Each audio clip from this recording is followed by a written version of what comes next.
नमस्कार, आप सभी का स्वागत है। आज मैं आपको एक अनोखी बात बताने वाला हूं।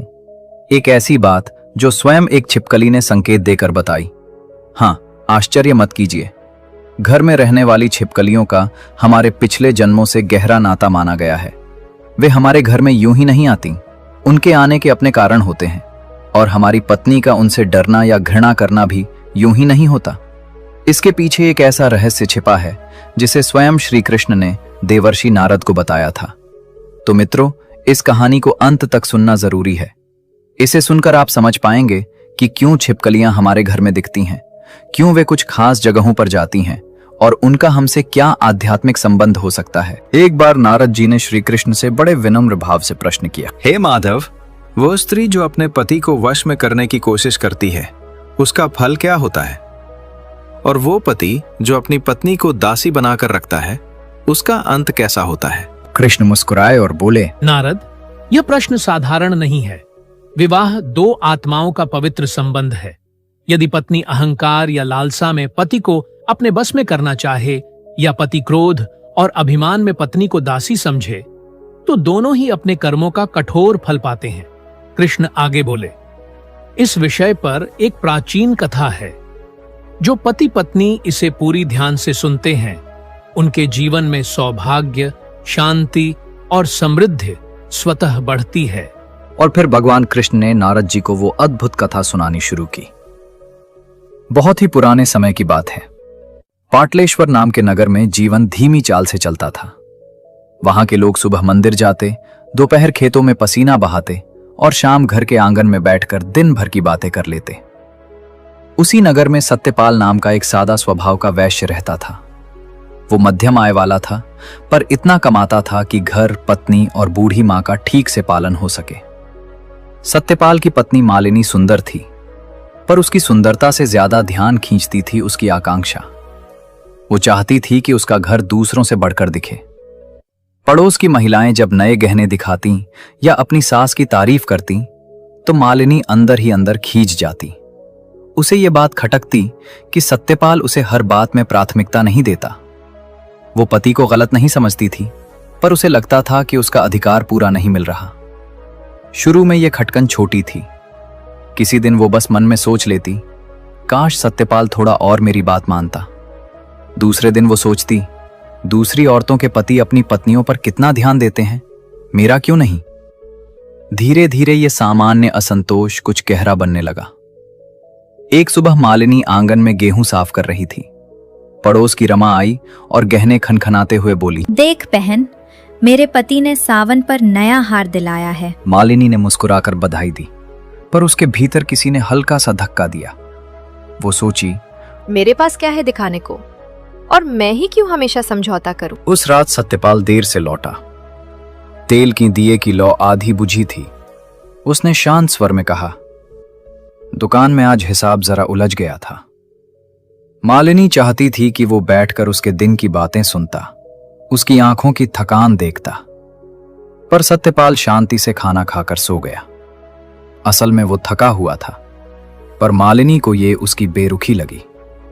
वो अक्सर सोचती, अगर सत्यपाल मुझे उतना महत्व दे जितना मैं चाहती हूँ, तो बाकी सब ठीक हो जाएगा। इसी बीच नगर में कुछ महिलाएं तांत्रिक उपायों की बातें करने लगीं। किसी ने कहा कि एक साधुनी आई है जो सौम्य मंत्र सिखाती है, जिससे पति का मन कोमल रहता है। मालिनी ने यह बात अनसुनी नहीं की। वो खुद से बोली, अगर थोड़ा सा उपाय करने से पति का मन मेरे पास टिक जाए तो इसमें बुराई क्या है। एक शाम जब सत्यपाल दुकान से लौटा, उसने आराम से पानी पिया और फिर अपनी मां के पैरों की मालिश करने लगा। मालिनी ये दृश्य देख रही थी।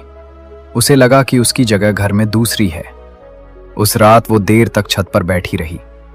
हवा में हल्की ठंड थी। उस क्षण वो सोचने लगी, कई काम बिना मेहनत के भी तो हो जाते हैं। अगर थोड़ी मदद कहीं से मिल जाए तो क्या गलत है। अगली सुबह मौका मिलते ही उसने रमा से पूछा, जिस साधुनी की तूने बात की थी वो कहाँ रहती है, मुझे उसका पता बता दे, ताकि मैं अपने पति को अपने हिसाब से चला सकूं और अपने जीवन में खुशियां भर सकूं। रमा ने थोड़ा झिझकते हुए कहा, लोग कहते हैं वह साधारण मंत्र नहीं देती, सोच समझकर बात करना। मालिनी ने हल्की मुस्कान दी और बोली, मैं बस इतना चाहती हूँ ताकि मेरा घर थोड़ा और मधुर हो जाए। लेकिन उसके मन का सच कुछ और था। वो चाहती थी कि सत्यपाल उसकी हर बात माने, मुस्कुराए तो उसी के कारण, निर्णय करे तो उसी के कहने पर। उसने उसी दोपहर एक पुरानी पगडंडी पकड़ी और नदी के किनारे पहुंची, जहां साधुनी का छोटा सा डेरेनुमा घर था। साधुनी की उम्र अधिक थी, बाल चांदी जैसे और आंखें तेज। उसने मालिनी को देखकर कहा, बेटी, लोग जो ढूंढते हो यहाँ आते हैं वो अक्सर उनके लिए नहीं होता। तुम क्या चाहती हो? मालिनी चुप रही, फिर बोली, मैं चाहती हूँ कि मेरा पति मुझे अधिक मान दे, मेरी इच्छा समझे, मेरी बात माने। साधुनी ने शांत आवाज में पूछा, तुम उसे अपने मन से चलाना चाहती हो? यह सवाल सीधा था। मालिनी ने धीरे से सिर झुका दिया, पर मन में उसने हां कह दिया। साधुनी ने लंबी सांस ली और बोली, पति के मन को बांधना आसान है, पर उसका फल भारी पड़ता है। क्या तुम परिणाम सहने को तैयार हो? मालिनी ने बिना सोचे जवाब दिया, अगर मेरे घर में शांति आ जाए तो मैं सब सह लूंगी। साधुनी कुछ क्षण उसे देखती रही, फिर बोली, मनुष्य की इच्छा कभी अकेली नहीं आती, उसके साथ उसकी कीमत भी आती है। याद रखना, किसी की स्वतंत्र इच्छा छीनना सबसे बड़ा दोष है। मालिनी ने सिर हिलाया। उसने साधुनी से कहा, मुझे वही सिखाइए जो मेरे उद्देश्य को पूरा कर दे। साधुनी ने आखिरी बार कहा, अगर तुम ये मार्ग चुनती हो तो पीछे लौटना आसान नहीं होगा। जो बताने वाली हूं कि वो केवल जानने के लिए नहीं, समझने के लिए है। अगर समझ न सकी तो नुकसान तुम्हारा होगा। मालिनी ने सिर हिलाया, आप बताइए, मैं सब समझ लूंगी। साधुनी आगे बोली, मनुष्य के मन को बांधने का मंत्र है, पर यह मंत्र सिर्फ मिट्टी, फूल या दीप से नहीं चलता। इसके लिए व्यक्ति की कोई प्रिय वस्तु चाहिए, कुछ ऐसा जो उसके जीवन से जुड़ा हो, बिना उसके मन तक पहुंच नहीं होती। मालिनी ने धीरे पूछा, क्या चाहिए? साधुनी ने साफ कहा, उसके बाल, बस एक छोटा सा गुच्छा। मालिनी एक क्षण को चौंकी और बोली, बाल? क्या ये सही है? साधुनी ने उत्तर दिया, सही या गलत मनुष्य तय करता है। मंत्र सिर्फ इतना करता है कि मन की डोरी खींच देता है। डोरी खींची तो सामने वाला चल पड़ेगा, चाहे वो चाहे या न चाहे। मालिनी खामोश हो गई। कुछ देर बाद उसने धीमे स्वर में कहा, अगर इससे मेरा घर शांत हो सकता है तो मैं बाल ले आऊंगी। साधुनी ने चेताया, ध्यान रखना, ये मार्ग सरल नहीं। पति का मन बांधना नदियों का बहाव मोड़ने जैसा है। अगर बहाव उलट गया तो इसका असर तुम पर भी पड़ेगा। मालिनी ने भीतर ही भीतर सोचा, मैं बस थोड़ी सी मदद चाहती हूं, बस इतना कि सत्यपाल मेरी बात सुने। इसके बाद वो अपने घर वापस आती है और एक मौके के इंतजार में रहती है। उस रात मालिनी ने इंतजार किया कि सत्यपाल गहरी नींद में जाए। वो धीरे से उठी और अपने पति के पास जाकर बैठ गई। कुछ क्षण उसने उसे शांति से सोते देखा। वो धीरे से उसके सिर के पास झुकी और बालों का एक छोटा सा गुच्छा उंगलियों में खींच लिया। सत्यपाल नींद में हल्का सा करवट बदला, पर जागा नहीं। मालिनी का दिल कुछ तेज धड़क रहा था, पर वो तुरंत उठी और बाहर चली गई। अगली सुबह वो फिर साधुनी के पास पहुंची। साधुनी ने बाल देखते ही कहा, तुमने सोच समझकर ये कदम उठाया है? मालिनी ने हल्के स्वर में कहा, हाँ, मैं तैयार हूँ। साधुनी ने उसे डेरे के पीछे एक छोटे खुले घेरे में बैठाया। चारों तरफ नीम की लकड़ियां रखी थीं। बीच में काला गोल सा पत्थर था, जिस पर हल्दी और सिंदूर की सूखी परत जमी थी। साधुनी ने धीमी आवाज में कहा, यहाँ जो भी होगा वो सिर्फ दिखता नहीं, असर भी करता है। डर लगने लगे तो मन को स्थिर रखना। मालिनी ने पूछा, क्या दर्द होगा? साधुनी ने कहा, दर्द मन में होगा, शरीर में नहीं। पर दर्द से ज्यादा डर से बचना। मंत्र में डर कमजोरी लाता है। फिर साधुनी ने बाल पत्थर पर रखे और एक छोटा सा पात्र लिया जिसमें गाढ़े लाल रंग का द्रव था। उसने धीमे स्वर में मंत्र पढ़ना शुरू किया। सुर, ध्वनि और हवा सब मिलकर कुछ भारी सा माहौल बना रहे थे। मालिनी ने अपने हाथ जोड़े और धीरे से पूछा, ये मंत्र कैसे काम करता है? साधुनी ने मंत्र रोककर जवाब दिया, मन को मन से बांधता है, इच्छा को इच्छा से जोड़ता है। जब तक मंत्र अपनी जगह रहेगा, तुम्हारा पति तुम्हारी बातों को अपनी इच्छा समझेगा। उसे लगेगा कि उसके निर्णय वही हैं जो वो खुद लेना चाहता है। मालिनी ने पूछा, और अगर मैं कभी इसे रोकना चाहूं? साधुनी ने उसकी आंखों में देखते हुए कहा, जिस डोरी को बांधा जाता है उसे खोलना आसान नहीं। कई बार बंधन इतना कड़ा हो जाता है कि खोलने पर दर्द होता है दोनों को। मालिनी थोड़ा असहज हुई, पर उसके मन में अभी भी लालसा अधिक थी। साधुनी ने फिर मंत्र पढ़ा, बालों पर द्रव लगाया और पत्थर पर हल्का घेरा बनाते हुए कहा, अब तुम 3 रात तक इसी घेरे के अंदर बैठकर सत्यपाल का नाम धीरे धीरे बोलना। हर रात दीपक जलाओ और मन में यही इच्छा रखो कि वो तुम्हारी ओर झुके। मालिनी ने पूछा, बस इतना करने से असर होगा? साधुनी बोली, हाँ, लेकिन याद रखना, मंत्र असर करता है पर उसके दाम भी होते हैं। मालिनी साधुनी के बताए अनुसार लगातार 3 रात उसी घेरे में बैठती रही, दीपक जलाती, आंखें बंद करती और बस सत्यपाल का नाम धीरे धीरे दोहराती। तीसरी रात के बाद साधुनी ने कहा, बस मंत्र चल पड़ा है, अब बदलाव धीरे धीरे तुम्हें खुद दिखेंगे। याद रखना, तुमने जो चाहा है वो मिलेगा, पर उसका फल भी साथ आएगा। मालिनी ने सिर हिलाया। उसे बस ये सुनाई दिया कि उसकी इच्छा पूरी होने वाली है। 3 रातों के अनुष्ठान के बाद मालिनी घर लौटी तो सब वैसा ही था। सत्यपाल शांत, मां अपने काम में लगी हुई और घर का माहौल सामान्य। मालिनी के मन में हल्का संदेह था कि शायद कुछ नहीं होगा, पर चौथे दिन सुबह उसने पहली बार बदलाव देखा। उस दिन सत्यपाल हमेशा की तरह दुकान जाने की जल्दी में था। जैसे ही उसने दरवाजे के पास जूते उठाए, मालिनी ने हल्की आवाज में कहा, जरा रुकिए, पहले नाश्ता कर लीजिए। पहले वो ऐसे कहने पर अक्सर मुस्कुरा कर कह देता, आज देर हो रही है, शाम को खा लूंगा। पर उस दिन वो बिना सवाल किए रुका, बैठा और बोला, ठीक है, तुम कह रही हो तो खा लेता हूं। मालिनी कुछ पल उसे देखती रह गई। वो अंदर से थोड़ा चौंकी, थोड़ा खुश भी हुई। उसने पूछा, आज दुकान देर से खोलोगे? सत्यपाल ने सहज भाव से कहा, अगर तुम कह रही हो तो देर से ही सही। एक चुप सी खुशी उसके भीतर फैलने लगी। वो सोचने लगी, तो मंत्र सच में काम कर रहा है। कुछ दिन बाद यह बदलाव और साफ दिखने लगा। एक शाम जब सत्यपाल काम से लौटा, वो थका हुआ लग रहा था। मालिनी ने कहा, आज बाजार मत जाओ, घर पर ही आराम करो। सत्यपाल ने बिना किसी तर्क के कहा, हाँ, मैं घर पर ही रहूंगा। पहले वो ऐसे समय बस मुस्कुरा देता, लेकिन अपनी जिम्मेदारी नहीं छोड़ता था। अब वो हर बात मान रहा था, जैसे उसकी इच्छा कहीं ना कहीं ढीली पड़ चुकी हो। मालिनी की सहेली रमा एक दिन मिलने आई। उसने ये बदलाव तुरंत पकड़ लिया और धीरे से बोली, मालिनी, सत्यपाल आजकल बहुत बदल गया है, कुछ अलग लग रहा है। मालिनी ने बात टालते हुए कहा, अरे बस थोड़ा घर का ध्यान रखने लगा है। पर सच ये था कि अंदर कहीं उसे ये बदलाव अच्छा भी लग रहा था और थोड़ा अजीब भी। अच्छा इसलिए कि अब घर उसकी इच्छा से चलता था, अजीब इसलिए कि सत्यपाल की आंखों में पहले जो चमक होती थी वो अब कम दिखती थी। कुछ ही हफ्तों में स्थिति ऐसी हो गई कि सत्यपाल हर बड़े छोटे काम से पहले मालिनी से पूछता। वो कहता, आज दुकान कितने बजे खोलूं? कौन सी चीज खरीदनी है? मां को दवाई कब दिलानी है? मालिनी को यह सब अच्छा लग रहा था। उसे लगता था कि आखिर घर में उसकी बात का वजन बढ़ गया है। पड़ोस की स्त्रियां जब ये बदलाव देखती तो कुछ ईर्ष्या से भर जाती। किसी ने कहा, मालिनी, तुम्हारा पति तो अब पूरा तुम्हारी सुनता है। मालिनी हल्की मुस्कान के साथ जवाब देती, क्या करे, प्यार में ऐसा ही होता है। एक दिन सत्यपाल दुकान से लौटा तो उसकी चाल थोड़ी धीमी थी। उसने कहा, आज मन दुकान में नहीं लग रहा था, पता नहीं क्यों। मालिनी को जैसे क्षण भर के लिए किसी ने अंदर झकझोर दिया, पर उसने तुरंत खुद को संभाल कर कहा, कोई बात नहीं, अगर मन नहीं लगता तो मत जाओ दुकान पर, तुम आराम करो। सत्यपाल ने बस सिर हिलाया और बिना सोचे मान गया। ये वही सत्यपाल था जो पहले मेहनत को अपना धर्म मानता था। अब वो बिना वजह चीजें छोड़ देता था, क्योंकि उसकी अपनी इच्छा जैसे धुंधली हो गई थी।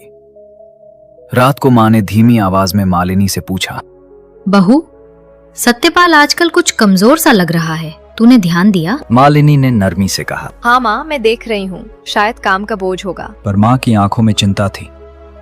फिर कुछ दिनों के बाद एक दिन सत्यपाल की मां बीमार पड़ गई। सत्यपाल ने कहा, मुझे वैद्य के पास जाना चाहिए। मालिनी ने तुरंत कहा, अभी मत जाओ, पहले घर का काम पूरा कर लो फिर जाना। पहले सत्यपाल तर्क करता, मां की तबीयत पहले है, काम बाद में।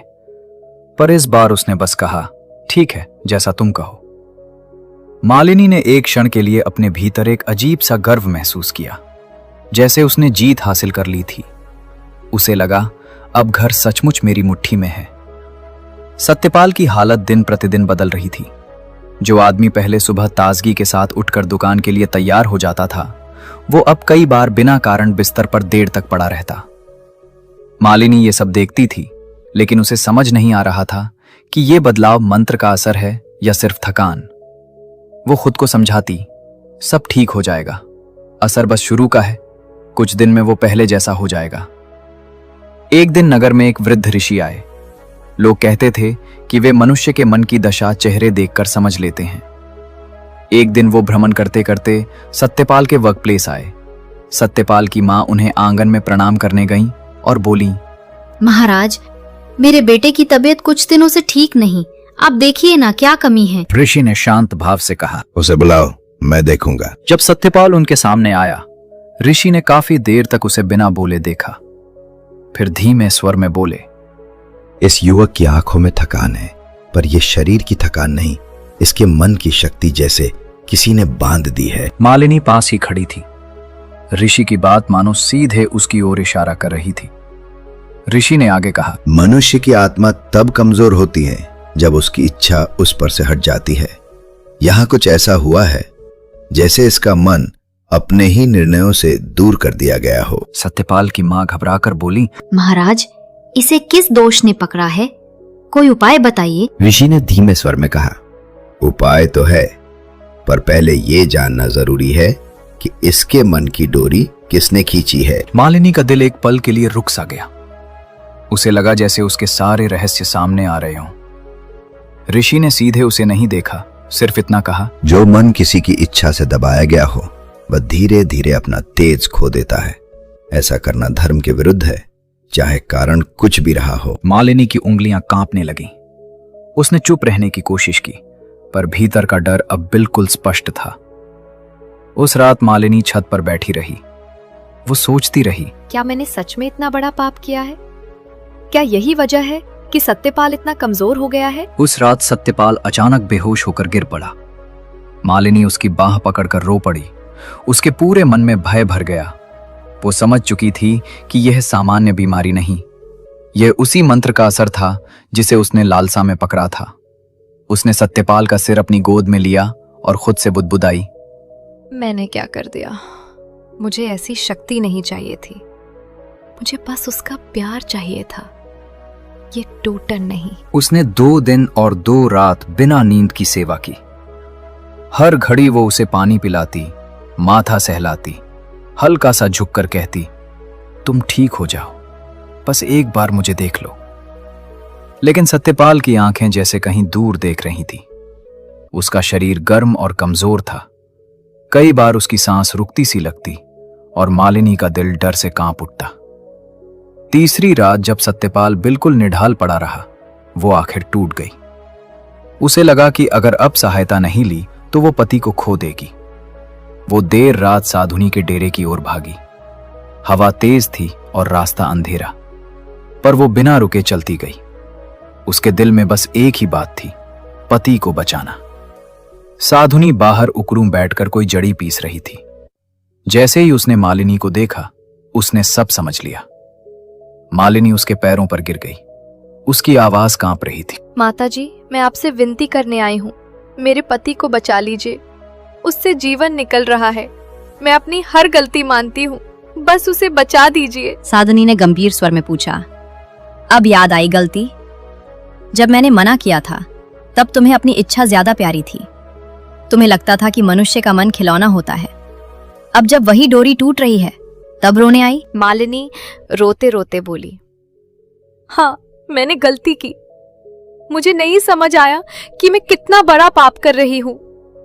मुझे लगा था कि बस थोड़ा सा असर होगा, लेकिन आज मैं देख रही हूँ कि मैंने उसके जीवन की जड़ को ही चोट पहुंचाई है। माताजी, कृपा करके मुझे दंड दीजिए, पर उसे बचा लीजिए। साधुनी ने पूछा, अगर उसे बचाने का मतलब है कि तुम्हें अपना भविष्य खोना पड़ेगा, तब भी तैयार हो? मालिनी ने कहा, हाँ, मैं बस उसे जीवित देखना चाहती हूँ। मेरी जिंदगी की कीमत भी लगे तो मुझे स्वीकार है। साधुनी उठी और धीरे धीरे अंदर गई। उसने एक छोटा मिट्टी का डिब्बा लाया जिसमें हल्का सुनहरा रंग का चूर्ण था। और मालिनी से बोली, ये चूर्ण प्राण की डोरी को वापस पकड़ता है, लेकिन इसके साथ एक चीज और होती है। जिसने ये चूर्ण देने का अवसर बुलाया है, उसके कर्म का हिसाब उसी दिन शुरू होता है। तुम्हारा पति ठीक हो जाएगा, पर तुम अपने पाप का फल तुरंत देखोगी। क्या तुम अब भी ये चाहती हो? मालिनी ने डिब्बा दोनों हाथों से लिया और कहा, हाँ, मुझे बस उसके जीवन की रक्षा करनी है। साधुनी ने बताया, इसे आधा चुटकी पानी में घोलकर पिला देना। सूरज ढले से पहले दे देना। उसके बाद जो होगा वो नियति का निर्णय होगा। ध्यान रखना, ये चूर्ण शरीर नहीं, आत्मा को पकड़ता है। मालिनी ने धन्यवाद भी नहीं कहा, बस दौड़ पड़ी। रास्ते में उसका दिल धड़क रहा था और हाथ कांप रहे थे, पर उसके मन में एक अजीब सी शांति थी। घर पहुंचते ही उसने चूल्हे का पानी गर्म किया, उसमें चूर्ण घोला और सत्यपाल के सिर को सहारा देकर उसे धीरे से पिला दिया। कुछ देर तक कुछ नहीं हुआ, फिर अचानक सत्यपाल की सांस लंबी हुई, जैसे किसी ने उसके भीतर नया प्राण फूंक दिया हो। उसकी उंगलियां हिली, आंखें झपकी और उसने धीमी आवाज में कहा, मालिनी, तुम यहां हो? यह सुनते ही मालिनी की आंखों से आंसू बहे, लेकिन वो नहीं जानती थी कि उसकी नियति उसी क्षण से मोड़ ले चुकी है। सूरज ढलते ही अचानक मालिनी के सीने में तेज दर्द हुआ। वो हिल भी न सकी, उसकी सांस रुकी और वो वहीं गिर पड़ी। उसी क्षण उसके सामने अंधेरा फैला और फिर वो खुद को दूसरे लोक में खड़ा देखती है। उसके सामने यमराज थे। उनका स्वर कठोर था, मालिनी, तुमने पति के मन को बांधकर उसका धर्म छीन लिया। हाँ, ये बहुत बड़ा पाप है। तुम्हारा जीवन आज समाप्त होना ही था। अब तुम्हें अपने कर्म का फल भुगतना होगा। मालिनी ने सिर झुका दिया।